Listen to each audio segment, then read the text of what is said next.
Look at me, I can be center field. What's going on, everybody? You're listening to the Baseball Goombas. Today is May 8th, 2018. This is our 9th podcast episode. John Goomba here with Chris Goomba. Chris Goomba. A little bit of John Fogerty with some center field kicking us off there. John Fogerty wrote that song about baseball. Yeah, this time he did. This time he actually did. He wrote about Aaron Judge playing center field that one time for the. He actually wrote that song about all center fielders in Major League Baseball. Like all the Sinatras and whatever we've been playing. But he wrote those songs about baseball too. So a lot is going on. There is a boatload of news coming out right before we're doing this podcast here on Tuesday evening. We just try to keep up with all the moves and what's going on in baseball right now. First things first, yep. John Goomba, tell him about the Mets and Matthew Harvey. Matt Harvey on his way to the other clubhouse. He's Literally, he was traded to the Reds as they're in Cincinnati for catcher Devin Mesorasko. Basically, what's been going on with Matt Harvey, he was asked to go to the minors. He basically said, "Nah, I'm good." Vehemently denied. So they DFA'd him, and basically we're trying to see like who's interested, who would want to go after Matt Harvey here, and reports were all over the place about who was interested. I saw a lot of Rangers, obviously number one with former pitching coach Dan Worthen, assistant pitching coach over there now. The Rangers, Cole Hamels, Bartolo Colon. Yep. So you figure they enjoy reclamation projects. And so also you had to figure struggling. Matt Harvey. Yep, they're struggling too. I saw Giants had strong interest. So the Giants had strong interest. You had the Mariners. I saw the Reds, and I also saw... Just earlier today was the Padres. Padres swooped in for a little bit of interest. I'll be honest, I was a little bit surprised that the Giants and Mariners showing interest. The Giants are 19-16, 4.5 out first place, and the Mariners are 19-14, a game and a half out. I don't... When you're doing well, I don't know why you wouldn't want to deal with this kind of stuff. I was really expecting... Chris actually gets it right. Chris Goomba over here said the Reds. Just for the record, me and John Goomba, we were texting, and I said the Reds will pick him up or trade for him. I said an 8-win team, and they actually have exactly 8 wins. They have exactly 8 wins. But no, this is what we were thinking. We were saying like a team that is already done for the year. They got to what do you have to lose by getting Matt Harvey was going to go after this guy, which is why I was surprised by the Giants. But the Reds 8-27. Yeah, last place team. Harvey's now going to a hitter's ballpark. Obviously, the nightlife in Cincinnati is not roaring and soaring. So he's, I don't know about how he feels about that. Yeah. But the Reds are taking a shot at him. They got nothing to lose, obviously. Mm-hmm. And he gets to play with Joey Votto in the clubhouse. Yeah, but so I was really the Reds was the top of our list to see where he would go, and Rangers made sense just because of Worthen and Cologne. And my guess was the 8-26 Orioles, who are 17 games out of first place. It seems like the Orioles always have a deep lineup, but they never have consistent starting pitching. Orioles have not had an ace since Mike Mussina left after the year 2000. That is a long time ago. Yeah, 18 years. You've been trotting out Eric Bedard, Millwood, Tillman, Traxel. You had Jake Arrieta, and you blew that because you guys just don't know what you're doing with pitching. You had Dylan. That's crazy, Jake Arrieta on the Orioles. Your staff right now, Dylan Bundy's having a good year. He's 1-4, but a 3.76. Dylan Bundy tonight. There you go. He didn't even record out. He gave up 7 in the game. runs. 7 runs. It is now 10-0 KC at the very moment. In the second inning, it was the bottom of the first. It still was the bottom of the still first. Dragging. So they couldn't go after Matt Harvey because they had Dylan Bundy as this bona fide ace. So there goes that year, right? He was a 3.76 until he just gave up 7 runs, their best 0 pitcher. outs. Good infinity ERA today. But they had Bundy. Cashner with a 4.89. They got Cashner and they got Cobb from Tampa. Kevin Gausman's he's incredible. 2.2 with a 3.3. Then Chris Tillman continues to just get rocked with a 9.24. But these guys are the same guys every year. I don't understand what you're thinking. Every year. Well, like Cobb. Come on. He was okay with Tampa. But 4 years, $57 million for Alex Cobb baseball. Alex Cobb baseball is worth $60 million. You got to in a year where free agency, they didn't want to give anybody any money. No teams wanted to sign anybody. Here comes the Orioles swooping in for a $60 million Alex Cobb. Kind of makes no sense. Give me a break. And then So those are basically your 5 starters, and then Mike Wright Jr. gave him 2 starts with a nice 8 ERA, who actually came in tonight for Bundy, got out of the inning, but he gave him 3 runs himself. 3 more runs. So they're just... They're not going to be able to compete without any starting pitchers here. So there's no way they could compete. So that's really what I was like, the Orioles are number 1 for having truly nothing to lose at going after a potential ace when you were 17 games out of first place. Your season's over. Mm-hmm. And this is what you trot out there week in, week out for the past 18 years. What I was really expecting to get back in return was a double-A guy, maybe 30th, 40th ranked prospect in the system. But we got a now guy. We got a guy that can actually get into the lineup now. Catching is in desperate need with the Mets. This guy Mesoraco, he was an All-Star in 2014. Injuries have been 3 it's years. a little ridiculous with this guy. But you know what? He's a professional catcher, and he's going to play now. And I mean, the catching has just been killing us. Between Darno's out for the year, you have Pilecki, who's just keeps getting his timetable keeps getting pushed back, and you have Lobaton, and Nito's not ready, and Lobaton's he's not good. I think it's kind of a good trade for the Mets. I'm not mad at it. No. If Devin stays healthy and he's in the lineup every day, he could be a serviceable catcher, a solid starting catcher. He's going to get most of the starts. Yeah, he will. And once he learns the pitching staff, I like it. I kind of like it for the Mets. And they, like I said, they needed catching help, and they used Matt Harvey to get that. So basically, the terms of the deal here, Harvey for Mesoraco, basically we're going to pay Harvey's $5.6 million left on his contract, and the Reds are going to pay Devin's $13 million. So I mean that's a good swap right there, that we don't have to pay Devin his $13 million. Devin's a career .234 hitter, .309 on base.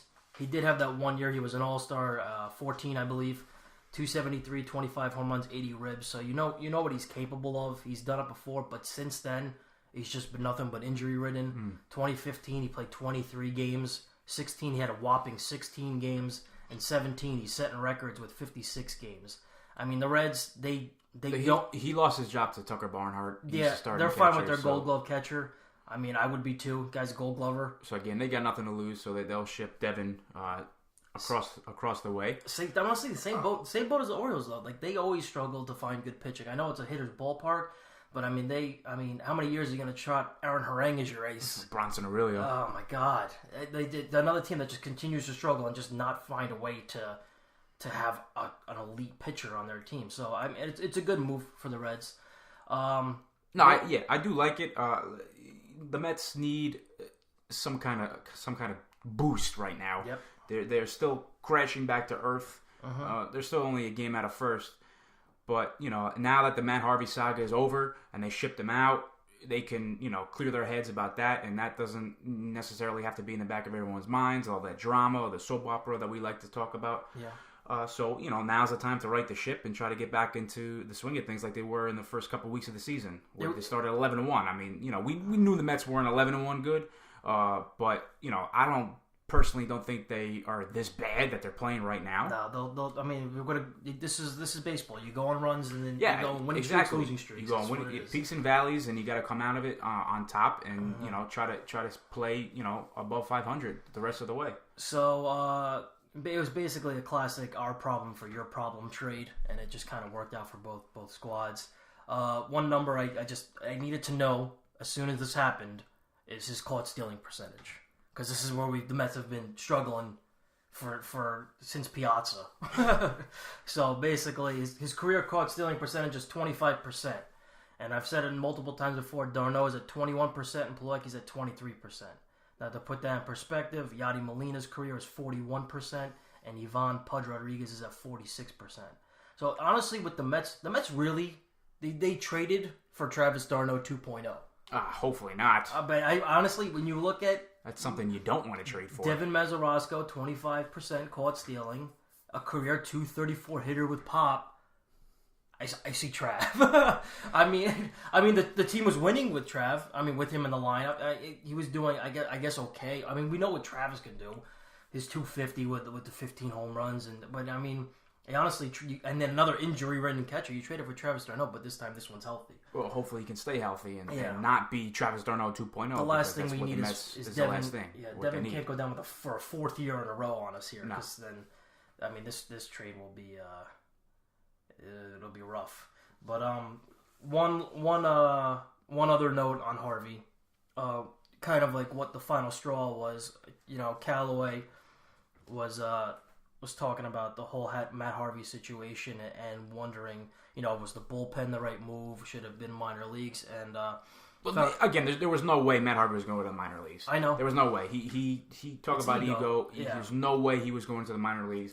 And I think he accepted this bullpen role just for the hell of it. Just to kind of shut everybody up, and it just did not work out. And everyone knew he was going to be a goner eventually. But basically, a quote off of MetsBlog.com, Callaway said, "I thought that the route that Roy Halladay and Cliff Lee took when they went all the way back down to A-ball and kind of rebuilt themselves after winning 60, 70 games in the big leagues was possibly a more appropriate route to help Matt Harvey the best we could." Now, this is where Matt Harvey's ego really starts to anger me, where you think you're too good to follow the same route as Roy Doc Halladay and Clifford Lee. Roy Halladay, over 200 career wins. Rest in peace. It's very sad. 3.38 ERA, over 2,100 Ks, 8-time All-Star, 2-time Cy Young, 2-time wins leader, perfect game, and a postseason no-hitter. You're too good for Roy Halladay? Cliff Lee, 4-time All-Star, Cy Young, comeback player of the year, 2008. These guys are incredible. I'm not going to just go off on all these numbers, but you know what they did in their careers. And Matt Harvey is too good for that. And that's the reason why Matt Harvey is Matt Harvey right now, because of his ego and his selflessness. Listen, you can go wherever you want. You're not going to come out of it if you're not willing to be helped. And honestly, I mean, it's a good move for both teams, but you just look what ballpark you just went into. In Cincinnati. It's not an ideal. That's home run haven. It's not an ideal situation for a pitcher that's trying to straighten himself out mentally and physically. And the Reds already said, I was just scrolling through Twitter before, that they consider him a starting pitcher. Yeah, they consider him a starting pitcher. The GM, Dick Williams. No, go ahead, put him in there. Let me know how it goes. Let me know how it goes when you get four innings of 6 runs. We had talked and spoken on Matt Harvey's downfall last podcast. And again, we don't want to rehash it all, but what it all boils down to is that Matt Harvey, after all these surgeries and just drama that surrounded him, his compassion for the game and for the Mets kind of dwindled year by year. You just kind of saw like a broken down man rather than the fire that you saw in 15. It's sad to see an extreme talent like this go down this path, and maybe he'll work himself out of the funk in Cincinnati, and I wouldn't be surprised. I don't think he is pitching against the Mets, but I wouldn't be surprised if they throw him the next 2 days and he throws like a perfect game, throws a no-hitter against the Mets. I mean, I wouldn't be surprised. That's very Met-like for that to happen. But no, I mean, in all seriousness, Matt Harvey, it's a shame what happened at the tail end of his New York tenure. But speaking of the Mets, still crashing back to earth a little bit. Yeah, segue into the actual team Mets. Yeah, so they started off the season 12-2, as we all know. Now they're 18-15. They just went 6-13 over their last 19 games. But I know if you told me, hey, John Goomba, May 8th, you're gonna be 18-15, one game out of first. I take it every time. Yeah, I'll take it. Yeah, bring it over here. I'll take it. Just like we had mentioned seconds ago, the baseball season, it's a long season. It's a marathon, and there's gonna be highs and lows of every ball player and every ball club. And you got to weather the storm and come out on top. And right now, the Mets are trying to get themselves out of this rut here. And that the Atlanta Braves series where they got swept in that 3 games, that was quite a nightmare for the Mets. Yeah. They got outscored 21-2. You saw first place slip away. And they got smashed defensively. Braves are they got a great team. They got outpitched, and it was just an embarrassing series. Yeah.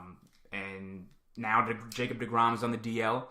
Hopefully he could come back soon. He threw a two inning simulated game today, and they liked what they saw. So he's scheduled to go against the Phillies his next start. Hopefully, I'm glad they skipped him.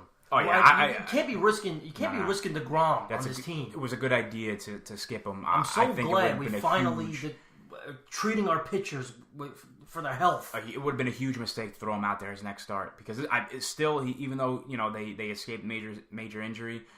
And we won his game. It's still kind of scary. Yes, it is game. We won his game. Yeah, it's still something that I think the New York front office and the training staff needs to monitor a little bit in the coming weeks and days, because if this turns into something more serious, then Mets got a whole heck of a problem. Got to watch his every move. Yeah, so you got to watch it.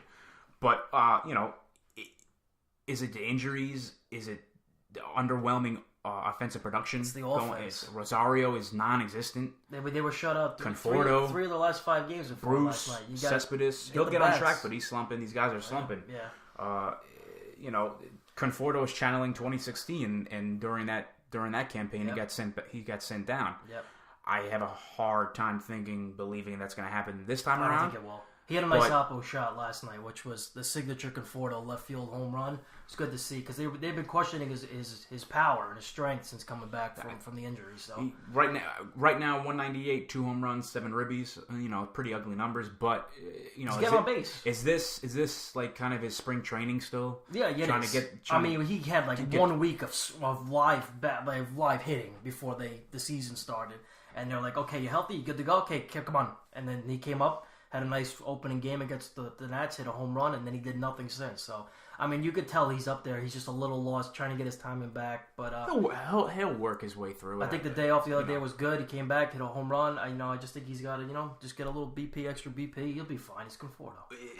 Right. Like the offense, they have tremendous power potential, and it's just the pitching is trash. Right. Lack for a better word. It's not. Vargas good. already gave up 2 runs in the first inning tonight. As that game's going, as we're talking. This is his 3rd start back. He's 0-2 with a 16.20. He's throwing meatballs up there. ERA. So Met fans are going to be putting up with that for long. Like I said, DeGrom now on the DL, but they're losing games that Syndergaard is starting. He doesn't have a win yet.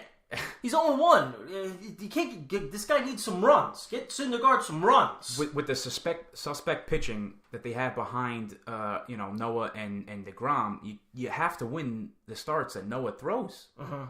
They can't afford it. Vargas, Wheeler, Matz. Matz is coming around. Matz pitched well his last time out. But lost. Wheeler still a little shaky. He's 2-2 with a 5.79 ERA. Yeah, he's shaky.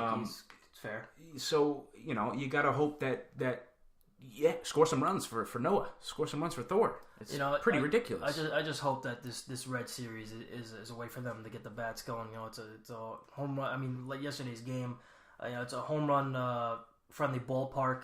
They did try their best to blow it. They were up 5-0, and they tried to give it away, squeaked out a 7-6 win.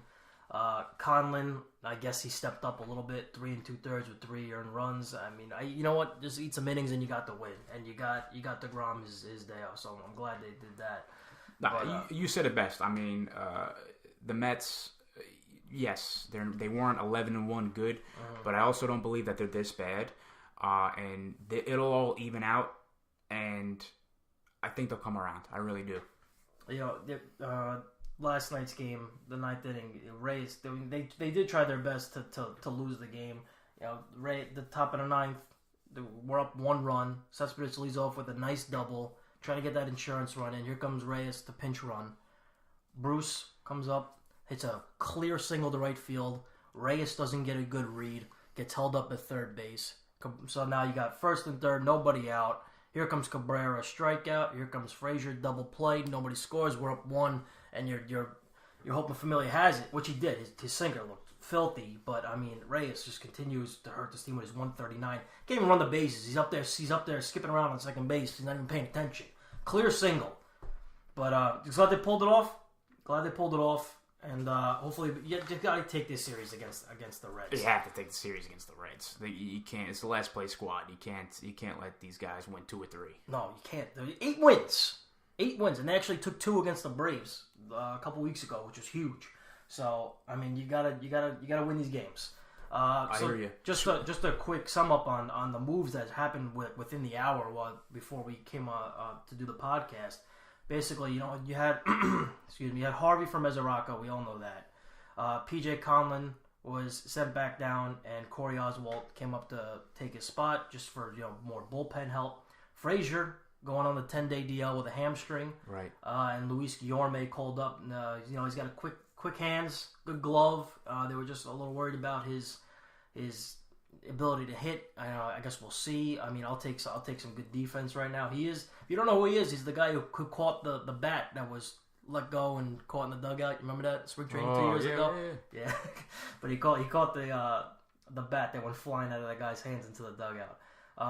And then, so I mean, those are the moves right now. But I'm expecting Nito to be sent down, and he's starting tonight, but he's going to probably get sent down right after the game. Yeah, that'll be a move that you don't need 3 catchers. No. So I don't know who they're going to bring up. But you're gonna make Nito's gonna go back down and just continue to learn because he's still young. Yeah, I mean, switching sides right now. Yankee baseball. The Yankees are still riding sky high. Are they? They very much are. Going into tonight's game against Boston, round 2, they've won. They've won 15 of 16 games. 15 and 1. 15 of 16 games. That's a joke. That is quite a streak by the Bombers. And the one loss was to the World Series champs 2-1. And they should have won that game. Hey, really? They're 24-10. During this time, 6+ runs a game.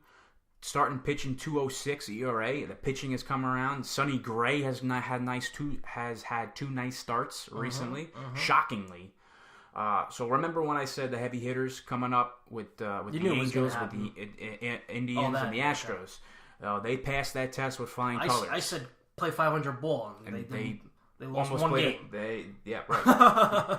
They lost one game. But what's crazy is that they're 24-10 and still not in first. Right, they're a game out. They're a game out. This is clearly a 2-horse race, and you could have a wild card team with 100 wins. Yeah, it's insane. It's a little unfair. Yeah. So the Yankees swept the Angels. They took 3 of 4 from the defending champ Astros, and they swept the Indians. So it's real impressive to see that, especially cooling off the hot Angels at the time because the Angels were killing everybody. Ohtani, yes. A couple of walk-offs thrown in the mix, which was a lot of fun. Yeah. Friday night, Andujar, RBI single in the 9th, 7-6 final. Sunday afternoon, in a game they had no reason winning. They had no. It was 4-0 in the 8th. They couldn't scratch anything against Bauer. Yeah, Bauer's having a good year. He's talking a lot of stuff on Twitter, but he's having a good year. He's developed into quite an ace. Yeah. But they were down. Yeah, they were down 4-0 in the 8th. Gleyber Torres 3-run home run in the 9th, 7-4. The Yankees scratched out 3 runs and then boom, 3-run home run. Yeah. So they're just doing everything they need to do to win these ball games.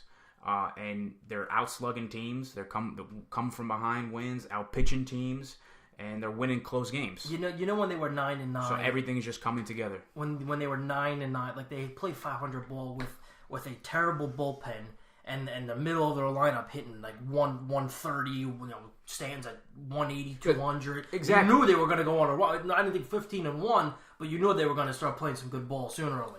I mean, exactly. I mean, they're doing all this right now, and when you think about it, still, Judge is not, he's having a great season, but he ain't lighting, the baseball world on fire. No. Sanchez is actually going in tonight is actually batting under 200. Yeah, he had a lot of stairs to climb. Yeah. I don't know what I'm trying to say. You know what I'm trying to say. I got you. Don't worry. Hills to climb. Right. Stanton, everybody, his struggles it's still there. Yeah. He just homered actually. So it's 1-0. Even when he struggles, but he just runs into one. They're doing all this without these guys producing like normal. Yeah. So it's pretty crazy. 24-10. It shows how dangerous they are. It's pretty scary, what they can be when everything is clicking. One thing I do want to point out in this one loss, and maybe I'm nitpicking a little bit, but against the Astros when they lost 2-1 in the opener, Boone benched Judge. And, oh yeah, I remember that game.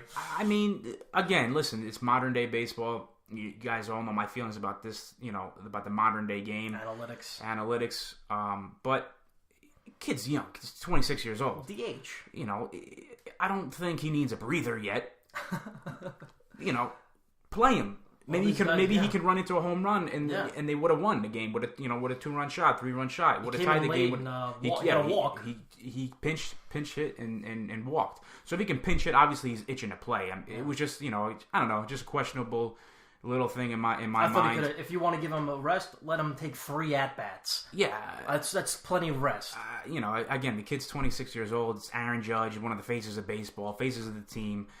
Play him. I don't disagree. So again, maybe I'm nitpicking a little bit, but it's something that kind of irked me a little bit.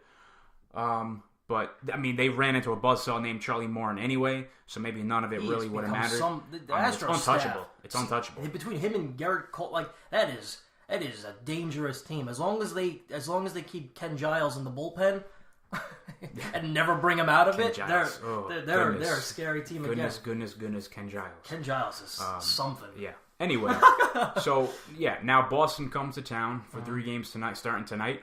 And they're going to see a very different Yankee squad, obviously, than the one up in Fenway. And see if Mookie Betts can have a leadoff homer again. And the New York Yankees have to be thinking now, bring it on, because it's battle of the first. Yeah. They're going into this series round 2 with the 2 best records in Major League Baseball. So I think it's pretty good to see that this rivalry is renewed again, and how it always should be. The 2 best records in MLB, Boston, New York, and also will bad blood spill over again. That's what I'm looking forward to. Is somebody gonna get a little chin music? Something gonna happen. Yeah.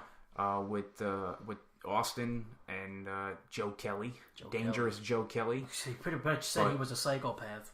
Yeah. Joe Kelly's admitting it. But it's pretty cool to see the young studs all over the diamond in this series. Yeah. You have the Judge, Sanchez, Andujar, Gleiber, with the Red Sox, Betts, Devers, Benintendi, Xander. So it's the young studs are taking over this rivalry. So speaking of the young buckle studs, up and enjoy the ride, folks. What I'm seeing in Mr. Andujar is this reminds me a ton of Yonervis Solerta's call-up. Is that his name? Solarte's call-up. You know what I'm talking about. I knew I was going to screw it up.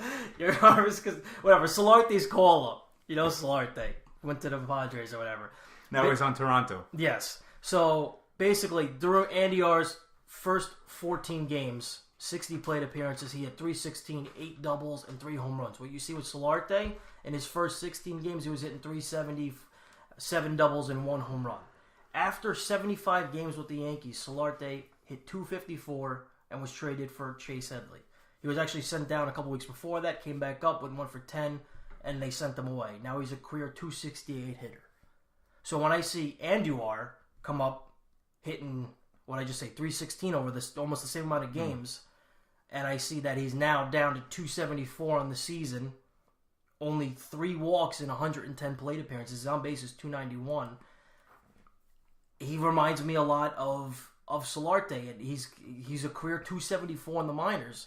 So Solarte can hit the ball though. He's actually been a pretty darn good major leaguer. He has been, but I mean, this is me just thinking outside the box here because Brandon Drury's hitting 380, and Brandon Drury's going to get you 270, 15 home runs. We'll talk about that in a few minutes with the roster crunch that the Yankees have to deal with. But I mean, Andujar, I think, is here to hopefully speaking. I thought Solarte was going to be there to stay. And then the second he had the smallest slump, you guys sent him packing for Headley. I don't know. This team and they're very similar. It's free swinging. I think they're going to keep him up. I have a feeling. I could be wrong. They may send him down to the minors. That's what you're also worried about because of the slump he's in. Right, to give him more consistent at bats in the minors. Personally, I think that's a mistake, but again, we'll get that in a little bit. I think he'll continue to struggle, to be honest with you, just because of his 3 walks and 110 plate appearances. Because pitchers are going to catch on to this, and they're going to realize that he swings at anything, and he's going to get nothing to hit. And before you know it, he's going to be hitting 230, 240, and then he'll get sent down. But I just wanted to bring that up, that he reminds me a lot of Solarte. And if you think he's part of your future, like Solarte wasn't or if you think maybe he's he's also trade bait because you have Drury to fill that role, who can get you the 270. I heard a little bit of chatter around Twitter and around MLB.com and all these bloggers that if Bumgarner were to become available, would they ship Andujar for that? And there you go. I was staring against the wall like, well then. Maybe he's not part of the future. If there's ever a playoff pitcher, it's Madison Bumgarner. Right, and he's still only 28 years old. He's still young, and he hasn't thrown really the baseball in a year and a half, after his dirt bike incident or whatever. So he's still, he's kind of fresh, and it's possible.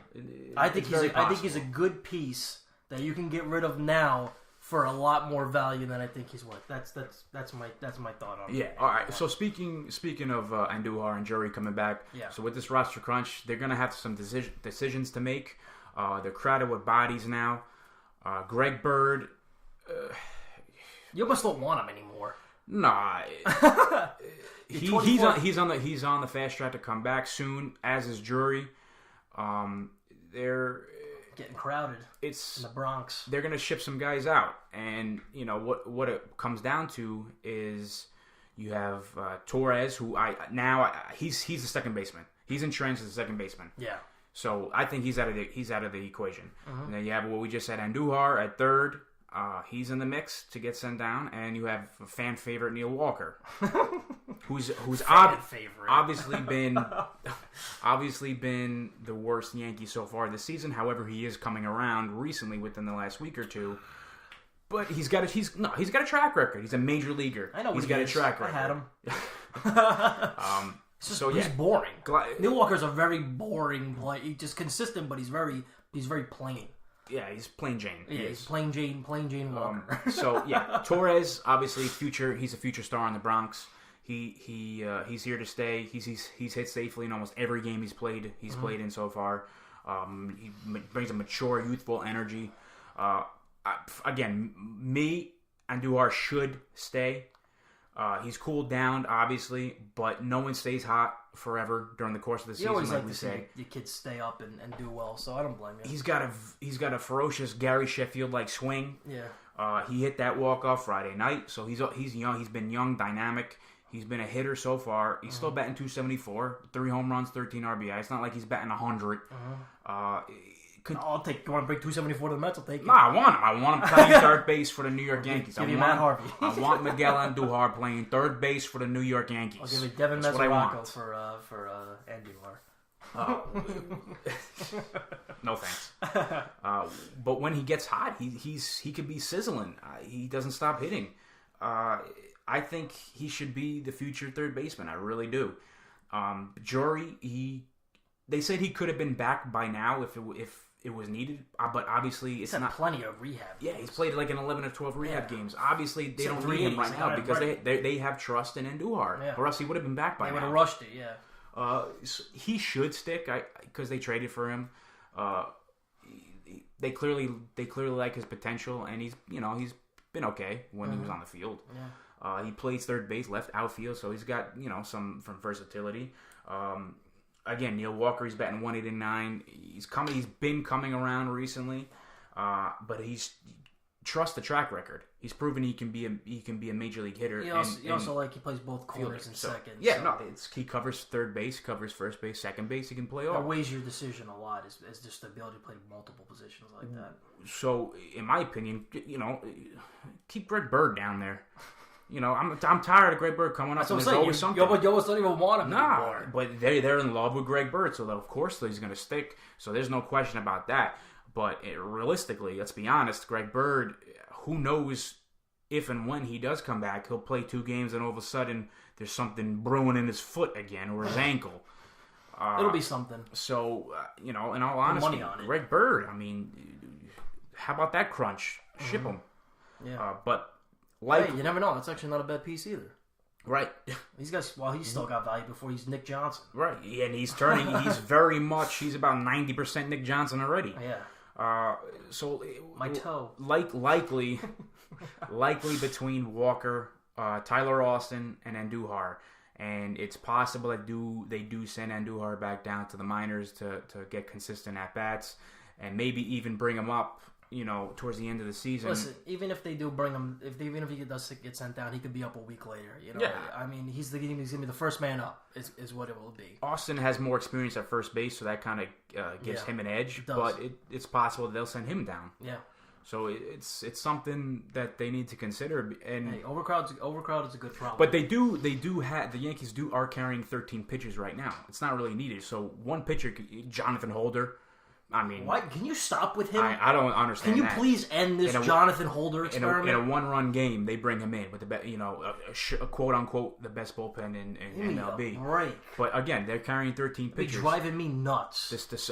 The starting pitching has been great, and the bullpen is supposed to be very good. So why do you need 13 pitchers? So obviously, one guy is going to be sent down, and they're going to have some decisions to make with these other guys. Yep. But real quick. What I do also want to point out that really irked me as well is that, again, with these analytics and the modern day baseball, just like the benching a judge in the Houston opener, Sunday afternoon, Domingo Germán. There he is. Okay, Domingo Germán.